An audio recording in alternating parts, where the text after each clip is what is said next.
ಇದರಲ್ಲಿ ಏನ್ ವಿಶೇಷ ಆಗಿದೆ ಅಂದ್ರೆ 2-3 ಕಡೆ ದೇವಸ್ಥಾನನೂ ಕಟ್ಟಿದ್ದಾರೆ ಮುಸ್ಲಿಮ್ಸ್. ನಾನು ಅಲ್ಲಿ ಹೋಗ್ತಾ ಇದ್ದೇನೆ. ನೆಲ್ಲೂರ್ ಹತ್ರ ಒಂದು ದೇವಸ್ಥಾನ, ಕರ್ನೂಲ್ ಹತ್ರ ಒಂದು ದೇವಸ್ಥಾನ ಹೋಗ್ತಾ ಇದ್ದೀನಿ ನಾನು. ಅಲ್ಲಿ ಅವ್ರನ್ನ ಆ ದೇವಸ್ಥಾನ ನೋಡಕ್ ಹೋಗ್ತಾ ಇದ್ದೀನಿ. ಯಾಕೆ ಹೇಳ್ತಾ ಇದ್ದೀನಿ ಅಂದ್ರೆ, ಈ ಶ್ರೀರಾಮಚಂದ್ರ ನಮ್ಮ ದೊರೆ, ಚಕ್ರವರ್ತಿಗೆ ಎಲ್ರೂ ನಾವು ನಮಸ್ಕಾರ ಮಾಡ್ಲೇಬೇಕಲ್ಲ.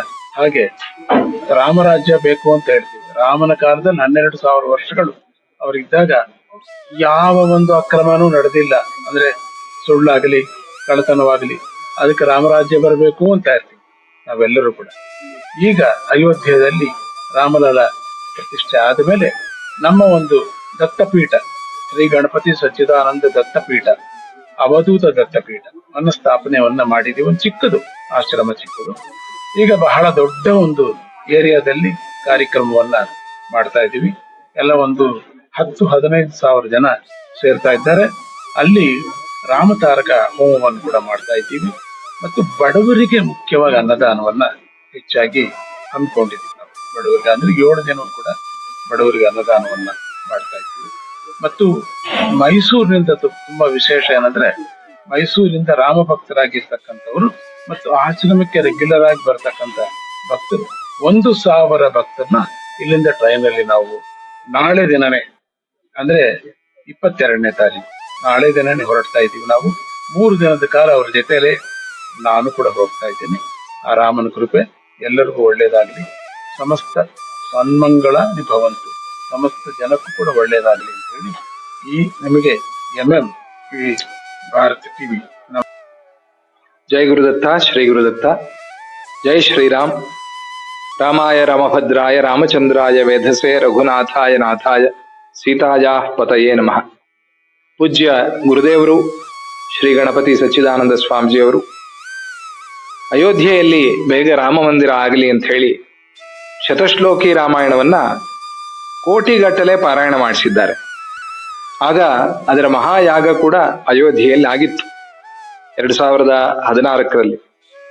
ಈಗ ಮತ್ತೆ ಸ್ವಾಮೀಜಿಯವರು ಸಾವಿರಾರು ಜನ ಭಕ್ತರನ್ನು ತಗೊಂಡು ಟ್ರೈನ್ನಲ್ಲಿ ನಾಳೆ ದಿವಸ ಸೋಮವಾರ ಮಧ್ಯಾಹ್ನ ಇಲ್ಲಿಂದ ಹೊರಟು ಅಯೋಧ್ಯೆಗೆ ದಯಮಾಡಿಸ್ತಾ ಇದ್ದಾರೆ. ಅಲ್ಲಿ ಆ ಅಯೋಧ್ಯೆಯಲ್ಲಿ ಹೊಸದಾಗಿ ಆಶ್ರಮ ನಿರ್ಮಾಣ ಆಗಿದೆ. ತುಂಬಾ ದೊಡ್ಡ ಆಶ್ರಮ ಅಲ್ಲ, ಚಿಕ್ಕ ಆಶ್ರಮ, ಚೊಕ್ಕ ಆಶ್ರಮ, ತುಂಬಾ ಚೆನ್ನಾಗಿದೆ. ಆ ಆಶ್ರಮವನ್ನ ಭಕ್ತರು ನಿರ್ಮಾಣ ಮಾಡಿಸಿದ್ದಾರೆ. ಅದರ ಒಂದು ಉದ್ಘಾಟನೆಗೆ ಹಾಗೂ ಅಲ್ಲಿ ರಾಮತಾರಕ ಯಾಗ ಮಾಡಿ ಬಾಲರಾಮ ರಾಗಸಾಗರ ಅಂತ ಹೇಳಿ ಒಂದು ಸಂಗೀತ ನಾದ ಚಿಕಿತ್ಸಾ ಕಾರ್ಯಕ್ರಮವನ್ನು ಕೂಡ ಸ್ವಾಮೀಜಿಯವರು ನಡೆಸ್ತಾ ಇದ್ದಾರೆ. ಅದಕ್ಕೋಸ್ಕರ ಅಂತ ಹೇಳಿ 22ನೇ ತಾರೀಕು ಹೊರಟು 24 ಅಲ್ಲಿ ಟ್ರೈನ್ ನಲ್ಲಿ ತಲುಪ್ತಾರೆ. 25, 26, 27, 28 4 ದಿವಸ ಅಲ್ಲಿ ಕಾರ್ಯಕ್ರಮ. ಎಲ್ಲಾ ಭಕ್ತರನ್ನು ಕರ್ಕೊಂಡು, ಹಾಗೆ ಶ್ರೀರಾಮಚಂದ್ರನು ಎಲ್ಲಾ ಭಕ್ತರನ್ನು ಕರ್ಕೊಂಡು ವೈಕುಂಠಕ್ಕೆ ಹೋಗಿದ್ದನೋ ಹಾಗೆ ಸ್ವಾಮೀಜಿಯವರು ಅಯೋಧ್ಯೆಗೆ ಭಕ್ತರನ್ನೆಲ್ಲ ಕರ್ಕೊಂಡು ಹೋಗ್ತಾ ಇದ್ದಾರೆ. ಇದೊಂದು ವಿಶೇಷವಾದಂತಹ ಒಂದು ಕಾರ್ಯಕ್ರಮ. ರಾಮನ ಅನುಗ್ರಹ ಎಲ್ಲರಿಗೂ ಇರಬೇಕು. ಧರ್ಮ ಬಹಳ ಮುಖ್ಯ. ಆ ಧರ್ಮ ಚೆನ್ನಾಗಿದ್ದಾಗ ನಮ್ಮ ಭೂಮಿ ಎಲ್ಲ ಚೆನ್ನಾಗಿರುತ್ತೆ. ಇಲ್ಲಿಯ ಜನ ಎಲ್ಲ ಕೂಡ ಚೆನ್ನಾಗಿ ಆನಂದವಾಗಿರ್ತಾರೆ. ಆದ್ರಿಂದ ಆ ಧರ್ಮ ಸ್ವರೂಪ, ಧರ್ಮ ಪುರುಷ, ಧರ್ಮಾವತಾರ ಆದಂಥ ಆ ಬಾಲರಾಮ ಶ್ರೀರಾಮಚಂದ್ರನನ್ನ ಎಲ್ಲರೂ ಕೂಡ ಪ್ರತಿದಿನ ಸ್ಮರಣೆ ಮಾಡಬೇಕು ಅನ್ನೋದನ್ನ ಜ್ಞಾಪಿಸಕ್ಕೋಸ್ಕರ ರಾಮರಾಜ್ಯ, ಎಲ್ಲರಿಗೂ ಸಮವಾದಂಥ ರಾಮರಾಜ್ಯ, ಎಲ್ಲರೂ ಸುಖವಾಗಿ ಸಂತೋಷವಾಗಿದ್ದಂಥ ರಾಮರಾಜ್ಯ ಎಲ್ಲೆಲ್ಲೂ ಯಾವಾಗಲೂ ಇರಬೇಕು ನಮ್ಮ ಭೂಮಿಯಲ್ಲಿ ಅನ್ನುವಂಥ ಒಂದು ಸಂಕಲ್ಪದಿಂದ ಸ್ವಾಮೀಜಿಯವರು ಈ ಅಯೋಧ್ಯ ಯಾತ್ರೆಯನ್ನ ಮಾಡ್ತಾ ಇದ್ದಾರೆ.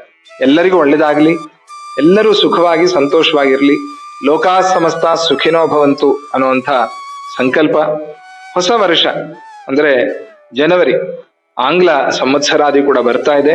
ಈ ಹೊಸ ವರ್ಷ 2026 ಎಲ್ಲರಿಗೂ ಚೆನ್ನಾಗಿದ್ದು ಉದ್ಯೋಗ, ವ್ಯಾಪಾರ, ವ್ಯವಸಾಯ, ಆರೋಗ್ಯ, ಓದು ಎಲ್ಲಾ ತರದಲ್ಲೂ ಕೂಡ ಎಲ್ಲರೂ ಆನಂದವಾಗಿರ್ಬೇಕು ಅಂತ ಹೇಳಿ ಈ ಯಾತ್ರೆಯನ್ನು ಮಾಡ್ತಾ ಇದ್ದಾರೆ. ಈ ಯಾತ್ರೆಯ ಫಲ ಎಲ್ಲರಿಗೂ ಕೂಡ ಆಗಲಿ ಅಂತ ಹೇಳಿ ಈ ಸಂದರ್ಭದಲ್ಲಿ ನಾವು ಪ್ರಾರ್ಥನೆ ಮಾಡ್ತೀವಿ.